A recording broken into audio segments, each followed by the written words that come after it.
ఏమైనా పిల్లలతో గడపడం చాలా తగ్గిపోయింది సార్. లేదు మాకు కూడా ఇప్పుడు ఒకళ్ళమని కదా సార్, మేము కూడా కొంచెం టైం జరుగుతా అమ్మ కాసేపు ప్రశాంతంగా మేము ఫోన్ లో పడిపోతున్నాం కానీ పిల్లలతో టైం స్పెండ్ చేయట్లేదు. ఇన్స్టాగ్రామ్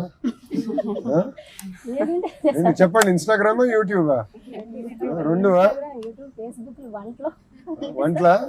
వంటలని యూట్యూబ్ లో చూస్తారా? గూగులా? ఇప్పుడు ఏ వాడుతున్నారా? ఇంకా స్టార్ట్ చేయలేదా? ఎవరన్నా వాడుతున్నారా ఏ ఇక్కడ? పిల్లలు వాడతారా? దేనికి వాడతారు? కార్టూన్స్ కోసం లేదా ఏదన్నా బొమ్మలు క్రియేట్ వీడియోలు వాళ్ళే క్రియేట్ చేస్తారు సార్. ఇన్స్టాగ్రామ్ స్టేటస్ లో పెట్టేవి వాళ్ళ పిల్లలు క్రియేట్ చేస్తారు. ఏ వాడుకొని వాళ్ళే చేస్తారు. ఇప్పుడు మన మీద స్పీడ్ గా ఉన్నారు సార్. కరెక్ట్ అంటే ఇవ్వట్లేదు సార్ మొబైల్. ఏదన్నా ఒక హాఫ్ అన్ అవర్ ఉంటే అంటే కంపల్సరీ మొబైల్ కొన్ని సందర్భాల్లో తప్పదు, కానీ మన పర్యవేక్షణలో చూడాలి. ఎందుకంటే పిల్లలు ఏం చూస్తున్నారో కూడా చాలా ఇంపార్టెంట్. ఏ వయసుకి ఏది చూడాలో అంతే చూడాలి, కానీ చిన్న వయసు అన్నిటికీ ఎక్స్పోజ్ అవుతాం కూడా కరెక్ట్. చాలా చాలా కీలకం.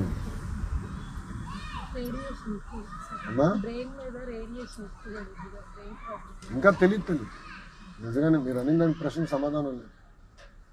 ఎందుకంటే ఇవన్నీ కొత్త టెక్నాలజీలు కదా, దీనివల్ల లాంగ్ టర్మ్ ఇంపాక్ట్ ఉంటుందా ఉండదా? ఒకటి మంచి ఏంటంటే గతంలో ఈ నాలెడ్జ్ అంతా కొన్ని పుస్తకాల్లో ఉండేది, కొంతమంది చేతుల్లో ఉండేది, ఒకళ్ళంటే లైబ్రరీలో ఉండేది.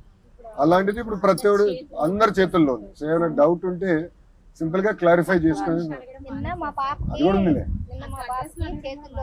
అడ్రస్ అడుగుతున్నది సార్, గూగుల్ మ్యాప్స్. మా పాపకి వేళ్లలో నుంచి సూదులు పొడిచినట్టుగా ఇట్లా ఇట్లా తిమ్ముర్లుగా అట్లా నొప్పులు వచ్చినాయి అన్నారు అని అంటే ఫోన్ లో ఏఐ అడిగి వీడియో పెట్టి అదే చెప్తుంది కూడా. నువ్వు ఇలా చేయాలి, నువ్వు ఇలా చేస్తే నీకు తగ్గిద్ది, నీకు విటమిన్స్ ఏమైనా తగ్గినాయా? అమ్మా అది పర్లే కానీ డాక్టర్ చూపించండి. మీరు మరీ అట్లా అలవాటు మళ్ళీ తగ్గిపోయింది సార్. అంటే అలా వస్తున్నాయి బబుల్స్ లాగా ఇట్లా సూదులు అట్లా గుచ్చినట్టుగా కొంతసేపు అలా వచ్చి దానికోసం ఇట్లా నొక్కేసి చూసేస్తాను. 9th క్లాస్ చదువుతుంది మా బాబా. పిల్లలకి ఎట్లా తెలుసమ్మా ఏ గురించి? ఫోన్ లోనేనా? నేను స్కూల్లో మాట్లాడుకుంటున్నారు వీళ్ళందరూ. ఎవడో ఒక్క ట్రై చేసి అందరికి నేర్పిస్తున్నారా? లంచ్ బ్రేక్ లో ఏం చెప్తారు తెలియ? లంచ్ బ్రేక్ లో అంతా గుసగుసలే కదా. టెక్నాలజీలో ఏంటంటమ్మా మంచి ఉంటుంది, చెడు ఉంటుంది.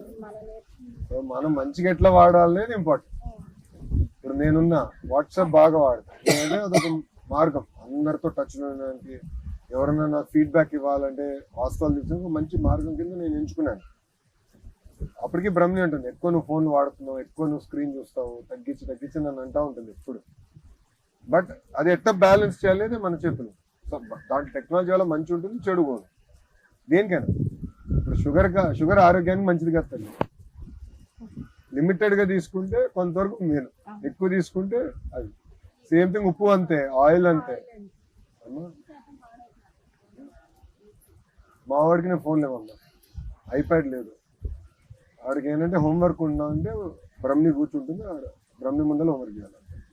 చదవాలంటే పుస్తకాలు వాడికి అలవాటు చేసి నేను చదవలేదు. దేవాంశకి ఏంటంటే రోజుకో పుస్తకం చదివేస్తాను. నేను చదవలేదు. నేను ఆ పుస్తకం ఇస్తే సంవత్సరం కూడా అవుతుంది. 2 పేజీలు చదివితే మళ్ళీ పక్కన పెడతాం, మళ్ళీ 2 పేజీలు చదువుతాం. అది అలవాటు రా, చిన్నప్పటి నుంచి అలవాటు అయిపోయింది. మనోడిని చూసి నేను లైబ్రరీల పైన అందుకే శ్రద్ధ పెడుతున్నాను. అందుకే మనం చూసిన మంగళగిరిలో కూడా ఫస్ట్ ప్రాజెక్ట్ నేను చేపట్టింది లైబ్రరీలో సెకండ్స్ వెళ్తారు, పుస్తకాలు చదవాలి, మెల్లిగానే వస్తుంది కదా. 2-3 సార్లు ఇంకా జాగ్రత్తగా చేయాలి కదా, బాధ్యత ఉంది. జాగ్రత్తగా చేయాలమ్మా. స్టడీ ఇంకా చేయాలమ్మా, ఎందుకంటే కాలం మారుతుంది. ఇప్పుడు చూస్తే ఏఐ అనేది వచ్చేసింది, అందరు ఏఐ వాడుతున్నారు. ఇప్పుడు నేను 2 గంటలు కూర్చున్నా ఏఐ పైన. దానివల్ల మనం ఎంత మీరు అన్నారే కష్టం, అన్నెసరీ పనులు తగ్గించుకోవచ్చు. సో బాబు గారు ఏమంటారంటే ప్రతి కుటుంబంలో ప్రతి వ్యక్తి ఏఐని ఎట్లా వాడాలో నేర్చుకోవాలి, తెలుసుకోవాలి. కనీసం వాడినా వాడకపోయినా. ఎందుకంటే మీరు అన్నారు చక్కని పిల్లలకి అది అనిపించింది. రెండోది ఇప్పుడు వ్యవసాయంలో రైతులు నేర్చుకోవచ్చు. ఇప్పుడు మీరు సపోజ్ ఇంట్లో టైలరింగ్ చేస్తున్నారు, ఏ ప్రోడక్ట్, ఏ ధర, ఎక్కడ, ఎలా, అదంతా మీకు ఏలో తెలుసుకోండి. హ్యాండ్ బ్యాగ్స్ ఉంటాను సార్. సో ఇప్పుడు మీరు ఏమన్నా యాన్ ఇస్తున్నాడు, బట్ట ఇస్తున్నాడు, పలాని ధర అంటున్నాడు, బయట ఏ ధరకు ఉంది, ఎక్కడ ఉంది, ఏ మార్కెట్లో కొనొచ్చు. సో అట్లా నేర్చుకునే దానికి మంచి అవకాశం వస్తుంది. డయాగ్రామ్ వేసిద్ది సార్ మా పాప, బాగా వేసిద్ది. ఏని అడిగిద్ది, నేను ఈ పిక్చర్ వేయాలి, నాకు సింపుల్ వేలో ఏదన్నా చూపించమని అడిగిద్ది. అడిగితే అది సింపుల్ వేలో చూపించింది సార్. సో అట్లా మంచి కూడా కానీ మీరు అన్నట్టు 2 సైడ్లు ఉంటాయి. 2 సైడ్లు జాగ్రత్తగా చేయాలి. మన బట్టి ఉంటారమ్మా. నేను బలంగా నమ్మేది పిల్లలు వాళ్ళు మొదటిగా నేర్చుకునేది వాళ్ళ ఇంట్లో. మన ఇంట్లో పరిస్థితి ఎలా ఉంటుందో వాళ్ళు చూసి అది వాళ్ళు నేర్చుకుంటారు. పిల్లలకి మొదటి గురువు తల్లే కదా సార్. అంతే కదమ్మా, తల్లే కదమ్మా. మొదటి గురువు తల్లి. తల్లి దగ్గరే ఏదైనా నేర్చుకుని బయటకు వెళ్ళేది. మా అమ్మ ఇప్పుడు కూడా అంటుంది, నువ్వు ఎంత నీ వయసు ఎంత పెరిగినా, నువ్వు రాజకీయంగా ఎంత ఎదిగినా, నువ్వు నాకు కొడుకువే. సో నేను తిట్టే హక్కు నాకు తల్లి ప్రేమ తల్లి ప్రేమే కదా. ఏదైనా చెడైనా మంచి అయినా మన దగ్గరే నేర్చుకుని వెళ్తారు వాళ్ళు. అమ్మ చాగంటి కోటేశ్వర గారు మంచి మాట అన్నారు. ఒక్క ప్రవర్తన నేను లైవ్ లో చూసాను. నేను వెళ్ళి కూర్చుని విన్నానమ్మా. మిగతాన్ని నేను యూట్యూబ్ లో అక్కడ చూసాను. ఆయన మంచి మాట అన్నారు, తల్లికి చెప్పలేని పని చేయొద్దు. అది నాకు ఇప్పటికీ మైండ్ లో అదేం తిరుగుతుంది. అంటే ఒక నిర్ణయం తీసుకునే ముందర, కీలకమైన నిర్ణయం తీసుకునే ముందర ఈ నిర్ణయం తల్లికి చెప్పగలుగుతామా లేదా, ఒక్క క్షణం ఆలోచించండి, అన్ని క్లారిటీ. ఎంత బాగా చెప్పాడు అంటే నాకు పెద్ద ఆయన. ఇప్పటికి నా మైండ్ నుంచి అది పోలా. నెక్స్ట్ డే ఆయన చెప్పిన తర్వాత బాబు గారు పేపర్లో చదివారు. పొద్దున్న బ్రేక్ఫాస్ట్ కలిసాడు. బాబు గారు ఏంట్రా ఇట్లా జరిగిందని. సార్ ఇట్లా జరిగింది ఇట్లా నేను చూశాను పేపర్లో, బాగా చెప్పాడు ఆయన అని ఇప్పుడు బాబు గారు చెప్పుకుంటారు. ఇట్లా ఇదే అది చాలా పవర్ఫుల్ అన్నట్టు. అది పిల్లలకు తెలియాలి. అది మేము పాఠశాలల్లో పుస్తకాల ద్వారా ఎంత చెప్పినా అది ఒక భాగం. ఇంట్లో అది చాలా చాలా అవసరం. ఇంట్లో మన ప్రవర్తన బట్టి పిల్లలు పెరుగుతారని బలంగా.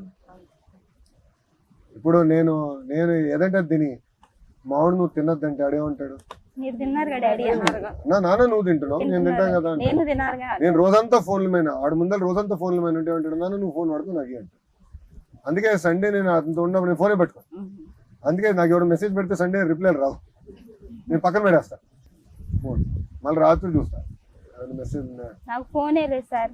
ఫోన్ కొనిపెట్టమంటే పిల్లలు చెడిపోతారు నీ వల్ల అని ఆయన ఫోన్ కూడా కొనిపెట్టలా. ఫోన్ లేదా? ఫోన్ లేదు. 3 అమ్మాయిలు. ప్రశాంతంగా ఉంటుంది నీ జీవితం. ఫోన్ లేకుండా హాయిగా ఉండవు తల్లి. ఫోన్ లేదు సార్, నేనే తీసుకోవాలా. 3 అమ్మాయిలు.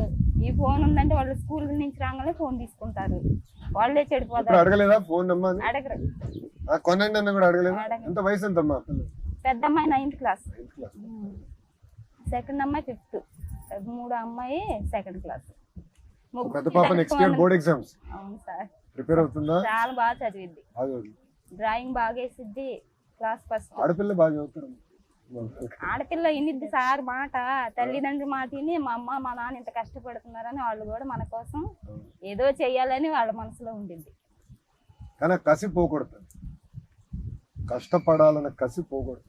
అది ఒక్కసారి పోతే మనం ఎంత చదివి ఇచ్చినా ఏం చేసినా వాళ్ళ కసి అనేది పోతే ఉపయోగం. స్కూల్ నుంచి రావడంతోనే ఇంట్లో ఏం పని ఉందని ముందు పని చేసిద్ది అమ్మాయి. అవును, పని చేసే హోంవర్క్ చేసింది. గుంటూరు, కృష్ణ, విశాఖపట్నం, అనకాపల్లి ఎక్కువ ప్రైవేట్ స్కూల్స్కి వెళ్తారు.